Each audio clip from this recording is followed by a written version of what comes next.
45 years. The Chicano Federation has been in existence 45 years. How it got started and what took place along the way will open your mind to the battles fought, the honor gained, and the community served.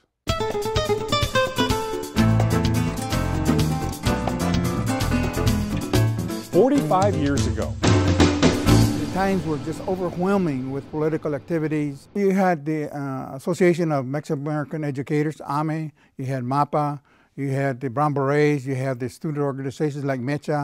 We were invisible in the eyes of the power brokers in San Diego, whether they be the political power brokers or the business sector. We just did not exist, and the Chicano Federation became the vehicle for change. The Chicano Federation got involved in the development of Chicano Park. The Chicano Federation's big role with Chicano Park was once this land was deeded to the city by the state, then at that point the Chicano Federation took on the lead to make sure that all the administrative and legal issues were dealt with, followed with the support of the Chicano Park Steering Committee. So all the murals were painted, and once the building went up and the Chicano Federation established itself there, and that really made the Chicano Federation equal to, they were Chicano Park. The Chicano Art and Cultural Center in Balboa Park was another focus of attention. By that point, we had understood that our existence was not just based on getting an education, was not just based on getting a job in industry in the area, but that we needed to have a documentation of the fact that we were artists ourselves. We as a community, we had an artistic talent and creativity that people from all over the world could enjoy. Also in the early years, the Federation challenged all San Diego TV stations at one point or another, and fundamentally for the same reasons. We did not see ourselves as anchors, as reporters. We did not see ourselves in the stories that were being covered, other than the robbers and the killers and the gangbangers at the time, the drugs in our community. That's what we would normally see reported in our community. The negative side, not the positive side, and we wanted them to change how they saw us. This was one of many Chicano Federation battles against Latino discrimination. At that time, the County Board of Supervisors, in an attempt to determine the economic impact of services to non-citizens, required schools to disclose the identity of non-citizens to the Immigration and Naturalization Service. Ultimately, the Superior Court of California ruled that this practice was in violation of the Federal Family Education Rights and Privacy Act of 1974. Despite its battles, or perhaps as some would say, because of those battles, by the end of the decade, the Chicano Federation found itself under a grand jury investigation, and the future of the organization was a deep concern. We were all fearful, but we had confidence that we would survive. Keep in mind that what we were doing was different, new. The white establishment of this community had not seen the Latinos rise up and demand that changes take place so that our community would be served.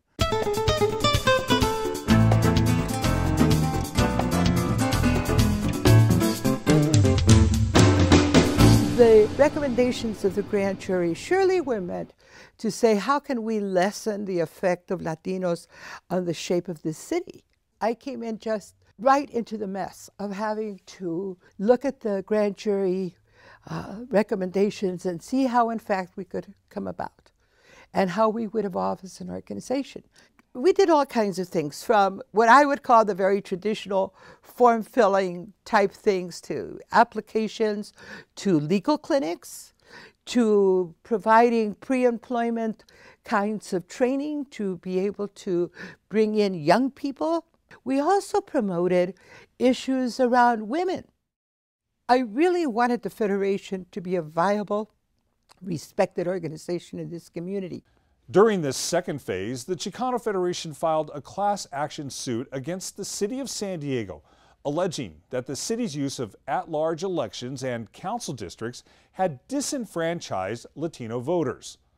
The results of this suit caused the city to redistrict the 8 council districts such that District 8 had a majority Latino representation.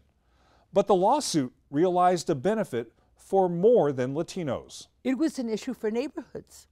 Neighborhoods wanted to have a voice, and some neighborhoods had more of a voice than others. So people became very engaged into the whole concept that district elections may in fact benefit more than just Latinos. That we may have been the ones who raised it. But today, you would not have some people in the positions that they are. A Tony Atkins, for example, may never have been elected if you did not have district elections.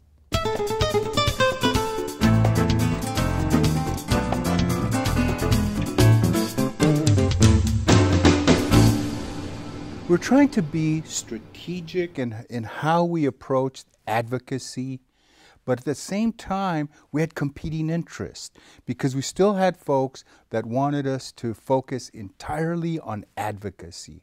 That was what those visionaries that founded the Federation had in mind, and it was necessary and it was important and still is today. But we wanted to balance that with providing services that serve the entire community and do it in a way that we don't alienate those folks that we need to support us in terms of funding. During Phase 3, the Chicano Federation continued its advocacy. The Federation challenged the County of San Diego, and the tactics had matured. The Federation played an important role because what the Federation was really trying to do was to make the county inclusive. Make it a diverse and inclusive workforce for everybody, and in doing that, making the county a better organization. And the Federation needs to get credit for that. The history of the Federation has always been an organization that steps up, especially if nobody is addressing a problem in our community.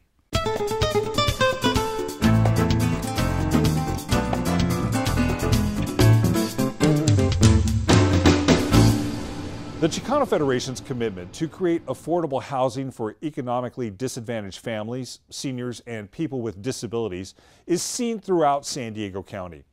Today, here in a living room at the Park Place Apartments, you'll find David Corral. I had to find a place to live, and luckily they took me in here at Chicano Federation Apartments. Throughout his apartment, you'll see Sons and other collections from David's world travels. But David doesn't see them any longer. He's been blind for the last 9 years and battles a complex illness with a wide range of complications. I have health issues, and I take a lot of medication and a lot of visits to doctor's offices. Affordable housing has made an impact on David's life. It's made it a lot easier because otherwise I wouldn't have had the monies for food and clothing and everything else necessary. I was lucky that they took me in the first week I applied. I was very lucky and very blessed. For Jamie Estrada, the Chicano Federation's infant and toddler program makes a big difference in her life. I'm a single mom. I have 3 kids, and it was very, very hard for me to look for someone that wasn't charging me, what the regular charge for daycare. And I started searching for the program online. I turned all my paperwork, and I started the daycare I think the 3rd day. It was very fast. They helped me a lot. The program provides free or low-cost childcare for families with children aged 3 years and younger. The program uses home-based licensed daycare providers who focus on children's developmental growth. It's not just a daycare. It's a place where they love my baby. They're educating him. It's like when he goes every day, he's very happy. When I pick him up, he's happy to see his mom. But I really love this place. When families turn their loved ones over to a daycare provider, it's comforting to know they'll be in the hands of someone like Maria Saceda. I came here when I was 17, so I was like, she's not going to graduate from high school. She just can go and work on the fields. And this is to me, it was like, I don't want to work in the fields. It's just, I want to do a little bit better than my parents. I took a child development class, Child Development 100. They sent me to do like observations. Sometimes having a low-income background puts you in a disadvantage. But what I feel is that by getting all the trainings and support from Chicano Federation, we turn things around with the families.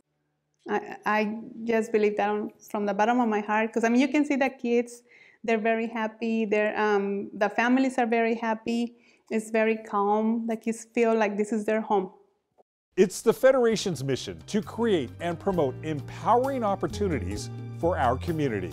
What services are we offering that in fact can help people in some way to either become integrated or to become a part of this nation? Our experience in doing advocacy is that what we've done, we've made San Diego a better place for everyone. That's the beauty of the Chicano Federation. In almost every development that you see, cultural or social or otherwise, the imprint of the Chicano Federation is there.